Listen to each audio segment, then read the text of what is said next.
The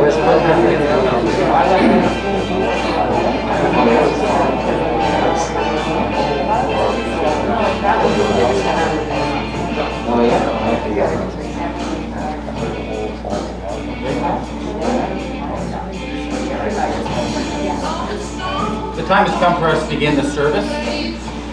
So I would ask out of respect as we close Dale's casket, if you could please bow your heads.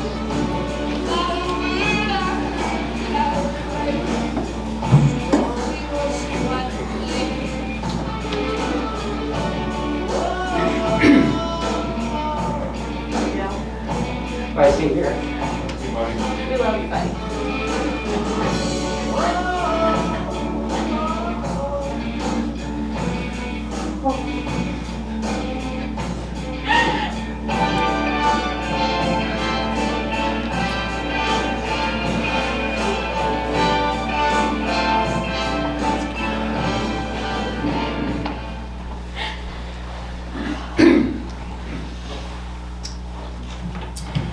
Good afternoon, everyone. My name is Marty Paginen, and on behalf of Jennifer, Christopher, Dale Jr., and the rest of the family, I want to welcome everyone here today. Thank you so much for coming. There are those that have gathered here in the chapel. There are also others in different rooms in the building that are going to be watching us as well. We've come together, as you know, this afternoon to pay tribute to Dale Saunders, to celebrate his life together, but also to certainly sadly acknowledge his passing.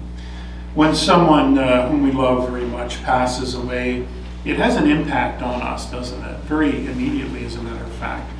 And we encounter a wide variety of emotions, some are which we maybe haven't felt in quite a while before.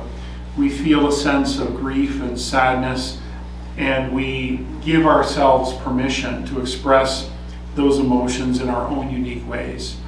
We speak words of meaning and comfort to each other, but quite honestly, sometimes we just sit or stand in silence because I think we feel that the words we're trying to communicate seem so inadequate to express our heartfelt thoughts. And in the middle of a time of grief, even during a pandemic, it's important for us to gather together. Would you agree? I mean, we're here together. It's important for us to be together for a number of reasons.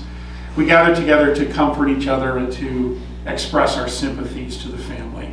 We pay tribute to a life that was well lived. We talk about and we celebrate the wonderful attributes and the character qualities that are worthy of recognition. We share memories and stories that we hold close to our hearts that remind us of how special our loved one was to us. And I think in doing all these things, we're going to bring honor to Dale as we celebrate his life together. So again, on behalf of the family, thank you so much for being here today. I'm reminded of the words that the ancients wrote when they said that the Lord himself is close to the brokenhearted. He saves those who are crushed in spirit. God is our refuge, our strength, a very present help in trouble. A long time ago, I discovered and started to believe something I still believe today, and that is this, that everyone's life is a gift. It's true, isn't it? Right? Everyone's life is a gift. Everyone's life is special, and everyone's life is worthy of celebration. And the story of our lives is not something that everyone around the world would want to listen in on and be interested in. But those who are connected by friendship, by family, by love, the story of someone's life is important. It's worth retelling. It's worth appreciating as well. And Dale's story began on May the 31st, 1959. He was born Dale Allen Saunders to his parents Charles and Elizabeth in Cochrane, Ontario. He was one of 4 children, the second youngest of all 4 of them were boys. Dale grew up in Cochrane. His life took him to a number of different places throughout Ontario. He lived in Toronto for a time, then moved back up north, and then to Fergus for a number of years, and then to Guelph finally, where he lived for the past 5 years. Dale worked as an electrician for several companies over the years, and even, as I'm told, started and ran his own business for a time. He finished work and took an early retirement, of course, due to his health. He enjoyed watching TV. loved watching sports, and you'll never guess who his favorite hockey team was.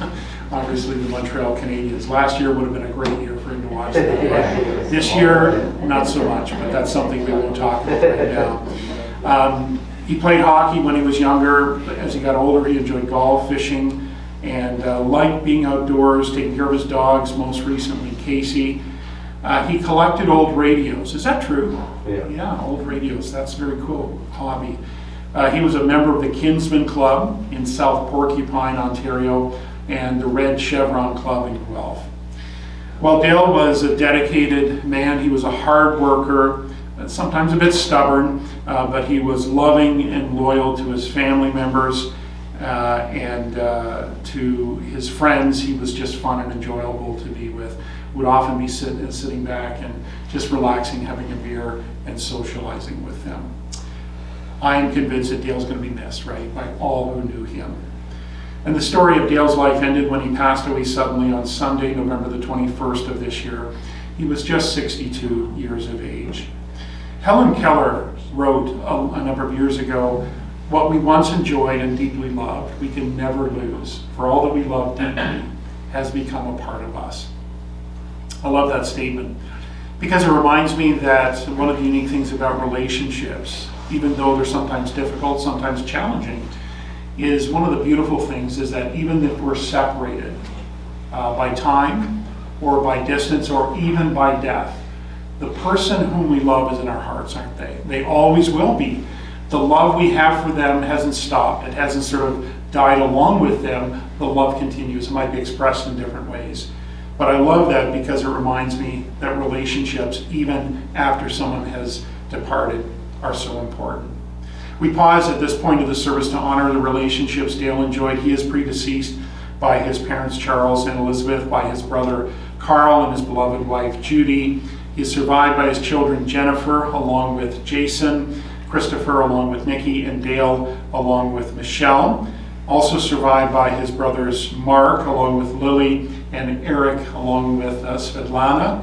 His grandchildren Krista, Alan, Alexandra, and Audrey, as well as many nieces and nephews, neighbors, co-workers, and friends.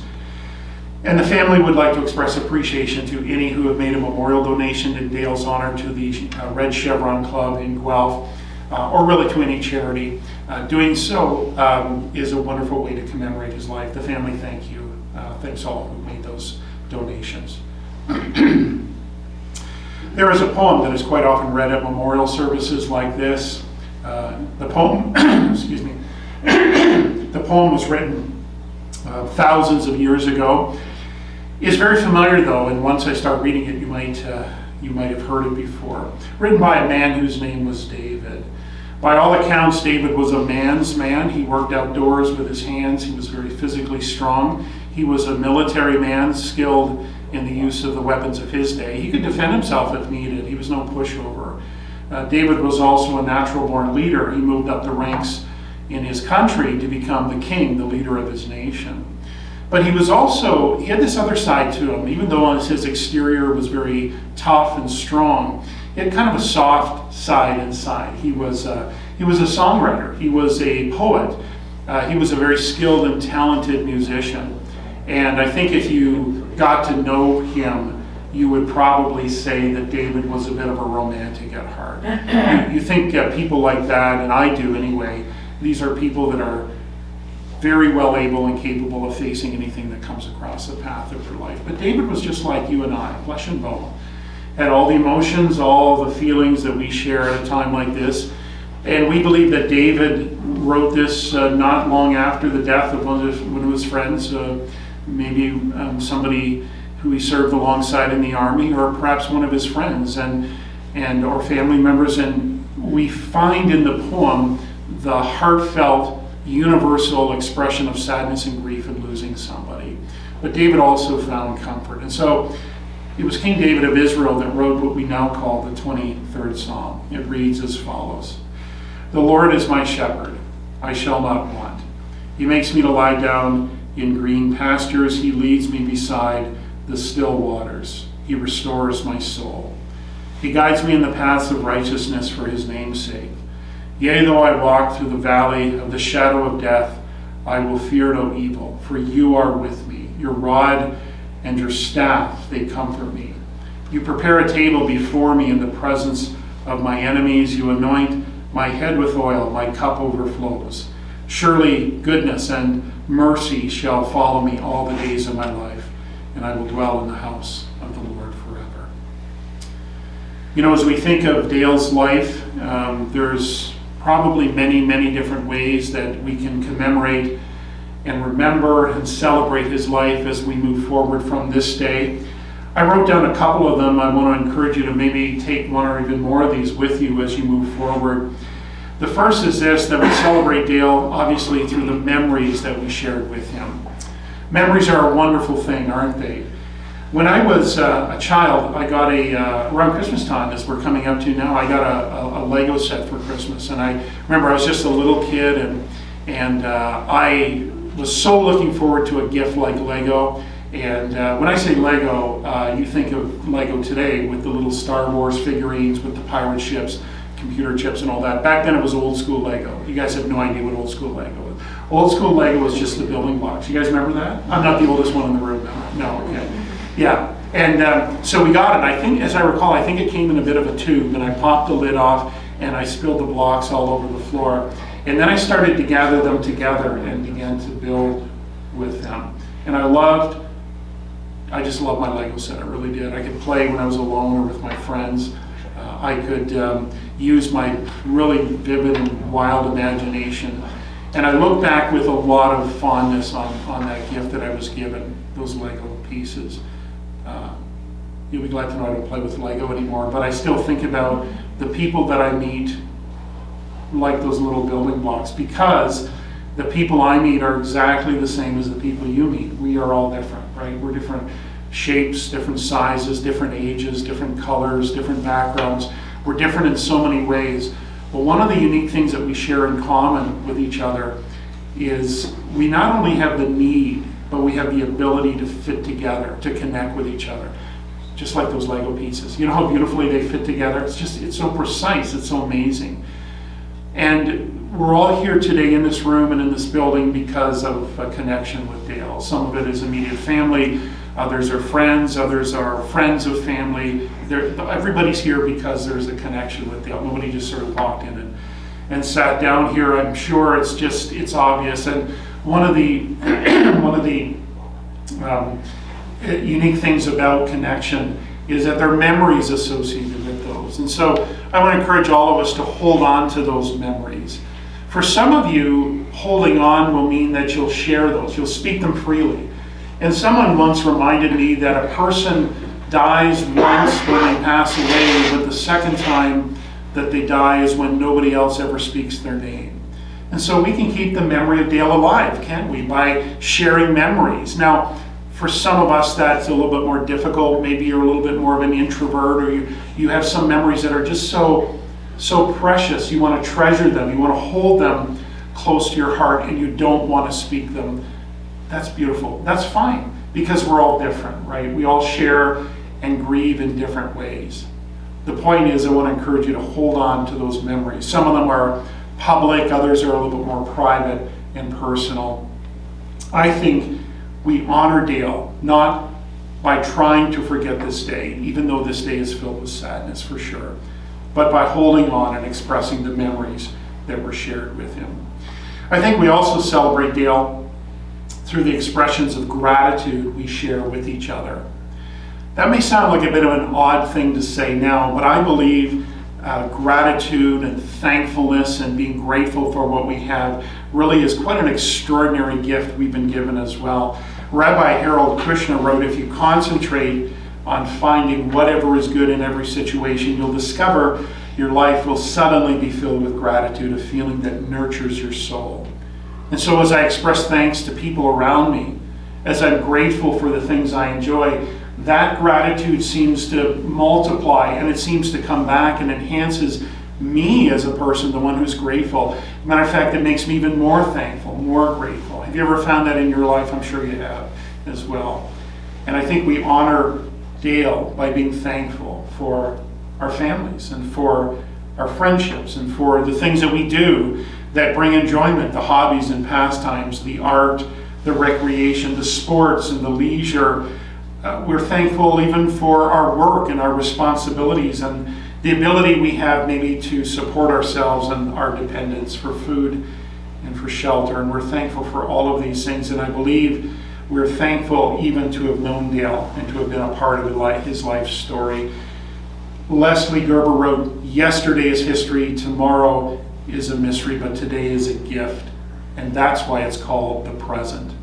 And I love that quotation because it reminds me that today is the present, isn't it? It's the now. That's obvious.